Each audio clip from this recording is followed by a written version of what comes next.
రిషికొండ మీద కాటేజీలు ఇరక్కొట్టి 100 కోట్ల రూపాయలు ఖర్చు పెట్టి సంవత్సరానికి 10 కోట్లు వచ్చే కాటేజీలని ఇరక్కొట్టి అక్కడ 500 రూపాయల ప్రజాధనాన్ని దుర్వినియోగం చేసి ఆ బిల్డింగ్ కట్టడం అన్నది అసలు రాజ్యాంగ విరుద్ధం. ఫస్ట్ ఆఫ్ ఆల్ ఎందుకంటే దానికి ఏ విధమైన పర్యావరణ పర్మిషన్స్ కానీ అటవీ పర్మిషన్స్ కానీ ఏ పర్మిషన్స్ లేకుండా ఆ బిల్డింగ్ కట్టారు 500 కోట్ల ప్రజాధనాన్ని పెట్టి.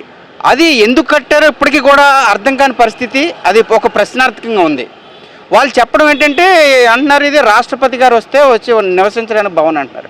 రాష్ట్రపతి గారు ఎప్పుడు వస్తారు? వైజాగ్ వచ్చినా ఆయన అప్పుడు హైదరాబాద్ వస్తారు.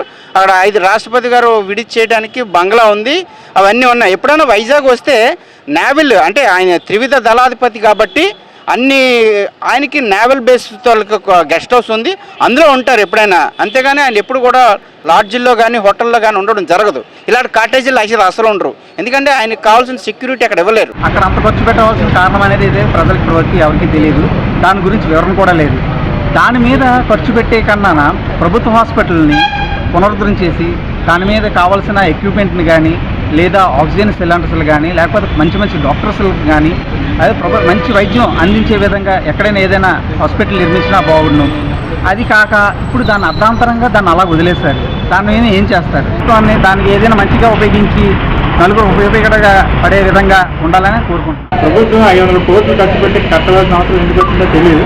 కానీ ఆ వెచ్చించిన అమౌంట్ని పేదలకి ఏదో ఒక రూపంలో లేదంటే నిరుద్యోగులకు ఏదో ఒక రూపంలో నోటిఫికేషన్ కానీ లేదంటే అదే అమౌంట్కి ఒక కంపెనీలు తెచ్చి ఆ కంపెనీల ద్వారా మన నిరుద్యోగులకి గవర్నమెంట్ ఉద్యోగ అవకాశాలు కల్పిస్తే మేము అలాగే మమ్మల్ని నమ్ముకున్న మా తల్లిదండ్రులు సంతోషాన్ని నింపిన వాళ్ళు అవుతారు. అలాంటి వాటిని వెచ్చించడం మానేసి ఈ ప్రభుత్వం ఖర్చు పెట్టింది కదా మేము కూడా వాటిని తోడగొచ్చి మళ్ళీ వాటి ప్లేస్లో కొత్తగా నిర్మాణాలు మా ప్రభుత్వం యొక్క డబ్బులతో మేము కట్టే ట్యాక్స్తో కట్టడం వల్ల ఉపయోగకరంగా ఉండదని మా యొక్క నిరుద్యోగులకు ఉద్యోగం.